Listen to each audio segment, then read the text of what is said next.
Well, I don't know what it's like by you, but winter's here in Wisconsin as we're getting some snow today, and but we do have harvest getting close to the end, wrapping up. Thanksgiving is about 10 days away, so I mean, we're getting to the time of year right now where this crop's getting put in the bin and trying to make some decisions in here as we go through the winter, and that's why we sent out this survey the other day, and just really want to thank everyone for getting back to us with that.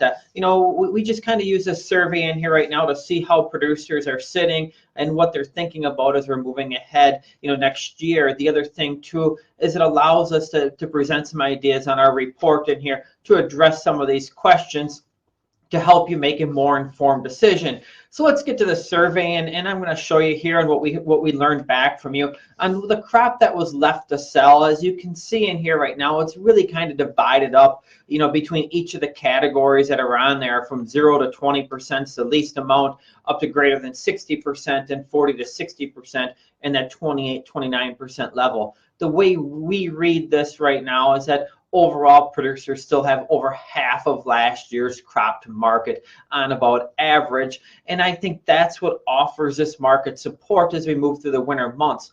Producers are in good financial shape. They don't need to make some panic sales.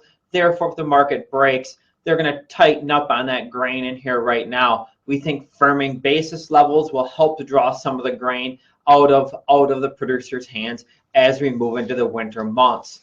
As we move on to our next one in here with storage and looking at potential reownership, I mean, this was really kind of what we thought. About 90% of the grain that's not sold is stored on farm, about 10% commercial storage. And then when you look at reownership in here, it's about 1/4, 3/4. 3/4 of the producers have no interest in reownership. 1/4 does. I think if we ask further questions as we talk to producers if they're interested in reowning back, we believe that group will probably be the producers who deliver grain off the combine in the fall of the year, and also probably livestock producers who need to maybe buy some feed later in the year but couldn't store all the grain that they had at home. Also, when I look at not interested in reownership, these are good values. Let's move on from here. As we move to our next question in here, this is probably where we had the biggest surprise on the response back is how much do you intend to forward sell here for the 2023 crop? When you break this down, 83% of the producers intend to sell less than 40% of their expected production ahead for next year. We thought that would have been a little bit higher. Okay, I mean, our take is if we took that bottom number of 0 to 20% and that 40 to 60%, we think that we would have thought that would have been flopped a little bit here right now and have more than 80% in the middle side of it. So this comes as a surprise and really leads us to ask ourselves, what is it going to take for producers to decide, hey, we should price some more grain ahead or not?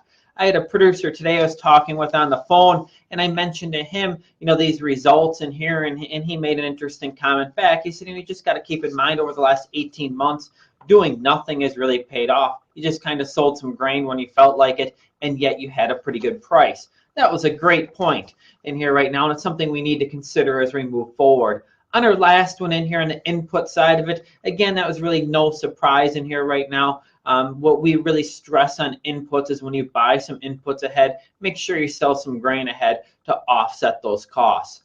So as we want to wrap up here today, I mean, these are kind of our final thoughts with this whole thing, is that this on-farm stored grain, we believe offers support underneath this market. Maybe futures breaks a little bit on spec movement, but we're going to see basis levels we think stay firm as we move, through the winter months. That's the only way the end users are going to be able to really draw grain out of the bin. The biggest question we have is looking ahead to 2023. I mean, producers intend to sell less than what we would have thought ahead of time. Do we need higher prices? I mean, the biggest question I have then is if new crop D's corn futures were at $7 and beans at $15, would those percentages increase more than what we just saw in our survey results? Okay, what is it going to take to make some more sales ahead? And that brings us back to our last point in here, or our last point on here, where we hear extend the good times. The only way to extend good times in here is by taking advantage of the margin that's being offered out there. The easiest way to do that is with some forward contracting, and that's why we want to look at being pretty aggressive in here, okay, on making some sales ahead. Like, had another guy remind me of today, a few years ago, we thought $5 was a big price on corn. Looking ahead to 2023, $5, we could be going backwards. That's why we think we've got to be fairly aggressive in here on looking at some price protection for this 2023 crop. If you have ideas on an upcoming webinar or suggestions for a report, feel free to drop us an email or give us a call. Have a great day.